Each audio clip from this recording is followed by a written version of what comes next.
Welcome to the Crow's Nest. This is your European leg of the great race, the amazing race. I'll turn it over to Greg. Nick and Ellen, grab your clue. Thank you, sir. Thanks. Oh, great. Thank you. Last week on Suffield's Amazing Race, our leg started where our last leg finished, the Crow's Nest, where they were given their first clues in the order in which they arrived last week.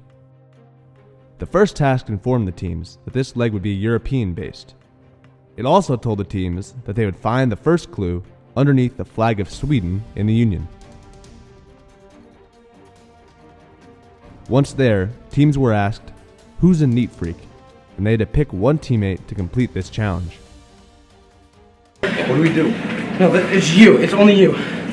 After deciding which member had to tackle this task, he or she ran up to the dining hall where a demo table was set up. This table was set up in an odd manner, and our teams had to replicate the table on the opposite end of the dining hall. If everything was perfect, labels turned, knives and forks placed precisely, and plates set perfectly, teams would get their next clue.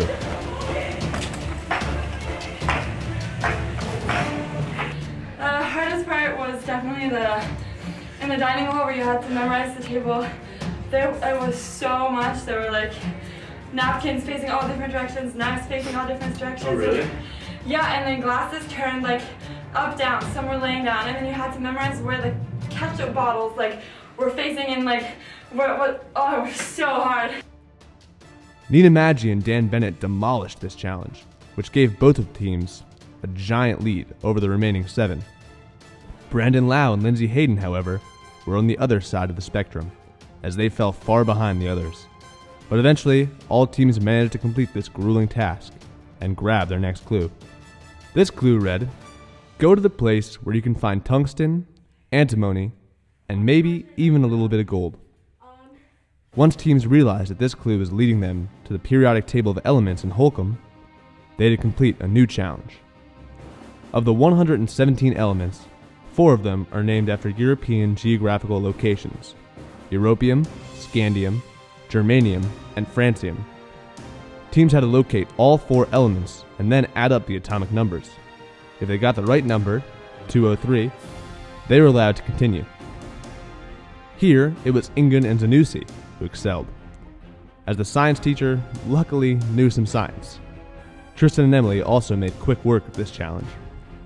The hardest part was probably finding the countries on the table, or on the table of elements, because I'm not very familiar.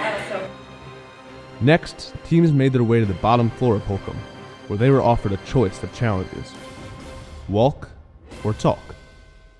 In walk, teams were asked to walk around the academic quad to find and record 9 different colors with specific numbers.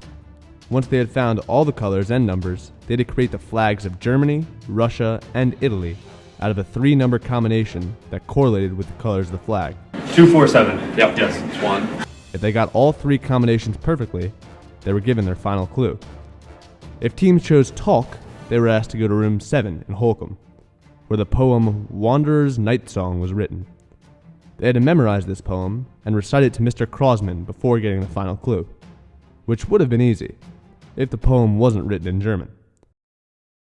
Of all the teams to try the walk challenge, it was Jonah and Brandon who completed the quickest, which put the 2 back into contention.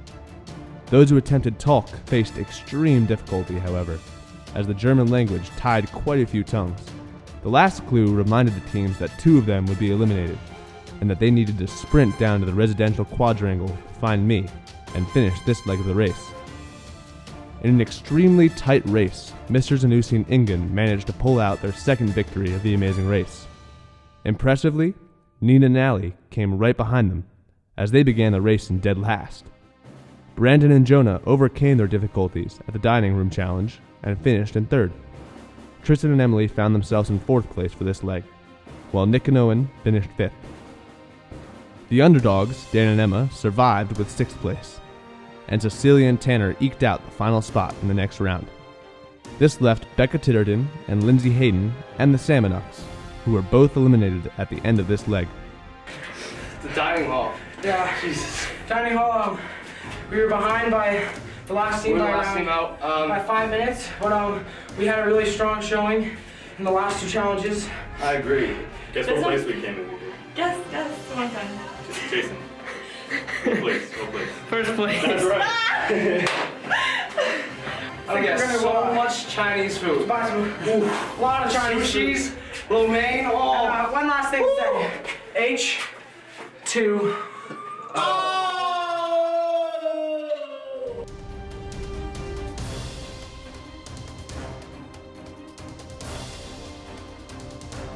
Seven teams remain. Who will prevail and who will fail on Suffield's Amazing Race?